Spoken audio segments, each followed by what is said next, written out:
Hi, I'm Andrew with Investors Hub, and I like to keep my introduction short, so don't worry, I won't be here for a long time. So we're going to be talking with Vince Martin, and Vince writes articles for Seeking Alpha and for Investor Place, and we're going to be chatting with him about a couple of hot SPACs that are in the market right now, and a couple of SPACs that are in different stages of their life cycle. Please note that our videos are not designed to be direct investing advice. We're here to gather the perspective of different investors. Our channel and our content should just be one stop on the journey of trying to find out where to put your money. So you mentioned in an article in Seeking Alpha that you feel like CCIV is still overvalued even after losing almost half its value. Why do you feel that way? Well, I think broadly speaking, I don't know. I think we're back at 30. Overvalued is kind of a tough word with that one. I think that's such a stock that's just in the eye of the beholder. But I do think there's a couple of things I'd say. Number one, the fact that it's down a little over half from its highs. I don't think that makes it cheap. I think it's pretty clear in retrospect that those highs were kind of crazy, to be honest with you, a little bit of a bubble. It touched 64. And if you look on the Monday before the deal was announced, if you look at their investor presentation, that 64 price valued Lucid at $100 billion. And I think you can love Lucid. I think it's a fascinating story. I think the cars are beautiful. I think they have a real shot, but $100 billion for what's still a startup, I think it just went too far. And we're still at, close to 50 billion, about 45 billion if you back out the cash. I think reasonable investors can see that as an opportunity, and other reasonable investors can see that as something that's still pretty crazy in terms of valuation. But at the very least, I don't think you can look at it and say, well, it was 65, a little over a week ago, 30's got to be a steal. The 65 price, I think, was just certain investors, unfortunately, I think some of them actually didn't understand exactly how that merger was going to work, and others just were trying to ride the peak, so to speak. And I think we're settling down into something that's more reasonable. But to me, 50 billion for a startup, that's still pretty pricey in my book. So what are some of the common pitfalls in SPAC investing that you think that investors should be aware of? I think there's a lot right now. I think Churchill 4, CCIV kind of highlights some of the risks that there are right now. I think broadly speaking, in terms of the trend, I'd highlight two things. One is that it's obviously a very hot trend. It's kind of interesting. I think it's a year ago tomorrow, Nikola announced their SPAC deal. That was one of the first ones that really, we're a year into the trend, and there's kind of a pretty common lesson in financial history that if you're late to a trend, you can get in a lot of trouble. If you're early, you make a lot of money. And I think that the other concern, broadly speaking, is there's just so many SPACs out there now. There's figures from SPAC Insider actually updated this morning.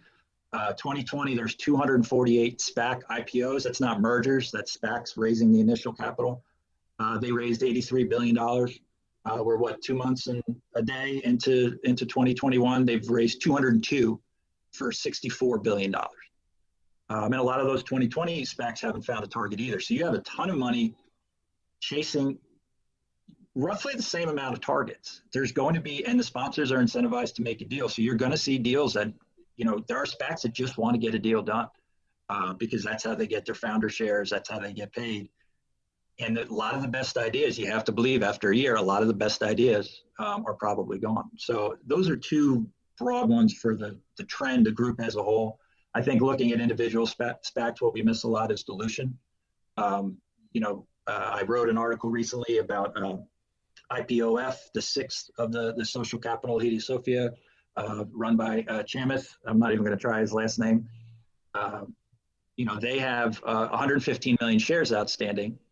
They also have 28.75 million warrants. You don't get those warrants if you buy that stock on the open market. And then there's another 28.75 million shares that go to the founders once the deal closes. So if you run that math, and I did it at 15, I believe the stock's at about the same thing. What you're already assuming when you're buying that SPAC above its price is that they're going to create $1 billion off those shares. That the target that they merge with is going to give up $1 billion in equity for the cash, in equity value above the cash. It's just a lot. For Pershing Square Tontine, which is the biggest SPAC out there, the figure's about $3 billion. you have to really understand that, it's not, oh, well, we have X amount of shares and we're getting X amount of equity. There's a lot of other people who are getting their pieces beyond the private, the private investment and public equity. You get diluted a lot, particularly in the structures like the IPOF structure, where the founders are getting, 20%. And they're getting 20%, and they're usually putting up a nominal cash. Sometimes it's $25,000 for that. So those, I think, are the three worries. And broadly speaking, I'm not going to write off all SPACs, but it is definitely a point where it's buyer beware out there for a lot of reasons. So in this interview, I wanted to talk about a variety of hot SPACs that are in various different stages of their life cycles. So SBE recently merged to become ChargePoint. So how do you feel about that stock? ChargePoint's an interesting one. I think it's pulled back to about 30 as I write this. I think if I had to buy an EV stock, ChargePoint probably would be near the top of my list. I think they've established that they're kind of out in front. And I think one of the things that's really interesting, they made that point at the time of the merger, is with them, they win as long as EVs grow, as long as they're adopted. It doesn't matter if it's Tesla or Lucid or GM or anybody like that. It is just a matter of more EVs is more charging stations is more money for them, and then you can get into them making more money off software, better profit margins, all that stuff. So I think as a story, it's one of the best in the space. The question, I think, as is the case across that entire sector, is valuation. I personally, I think we've got a valuation close under 10 billion, but pretty close at this point. Against they're targeting only 1 billion in revenue a few years from now. It's a really good story. I think if you're a big time EV bull, it's got to be at the top of your list. I'm probably not quite a buyer yet, particularly with it pulling back, but I think it's a great story. They've done good work so far, and that's one that really, in the best case scenario, that's got a shot to be a huge winner, definitely. So as our last stock that we're going to touch on, NBAC is going to merge with Nuvei, and that's supposed to happen sometime in mid-March. How do you feel about them? Nuvei is a really interesting story. It's kind of the opposite of ChargePoint, certainly from a valuation standpoint. If you look at their projections, the stock's actually just kind of cheap if you believe their projections. I think the enterprise value right now, if you include all the warrants, it's 300 million. They're saying that they're going to do 25 million in operating income in 2022. So you're talking maybe 20 something times earnings 2 years out. And I think what's interesting about that is it's so cheap that it's kind of weird and it's kind of scary, in the sense that you say, okay, not only why is the market giving me this price, but also why did Nuvei agree? They're selling in the merger, they're giving up close to half the company. If they have an earnout, which looks kind of tough to hit for revenue this year. If they hit that, they're giving up about 40% of the company. They're giving up a lot of ownership at a pretty cheap price to a very small SPAC.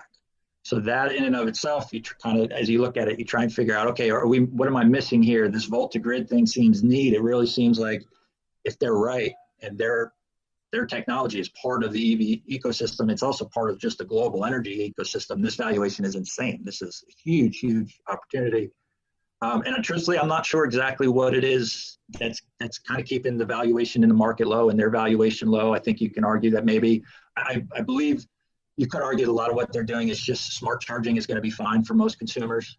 I'm sure that there are some battery issues because their whole technology is the battery gets charged and then it just charges going back and forth. And we know that charges, at least the way batteries are structured, are built now, our current technology, the more charges you get, the more charges you have, the shorter your life, the worse your performance.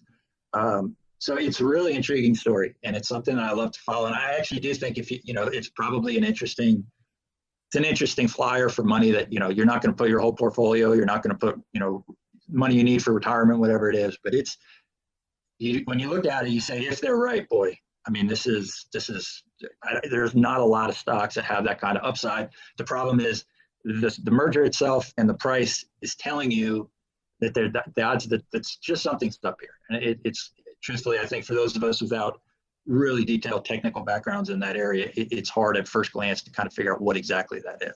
Do you want to do any disclosures on positions you might have in some of these stocks? Yeah, I'm short or long bearish call spreads in CCIV. They were sold before the merger closed. They have a strike of 50. So those options expire relatively soon, but I do have a bearish options interest in that stock. Any final thoughts? No, I wish everybody the best and stay healthy and safe. And, just be careful out there. It's an interesting market. It's going to be a ride the next couple months. We're just going to have to wait and see what direction that ride takes us. Thanks for watching. Be sure to like, comment, and subscribe if you like the video. You can also follow us on Twitter at iHub_vision, and I'll see you again soon.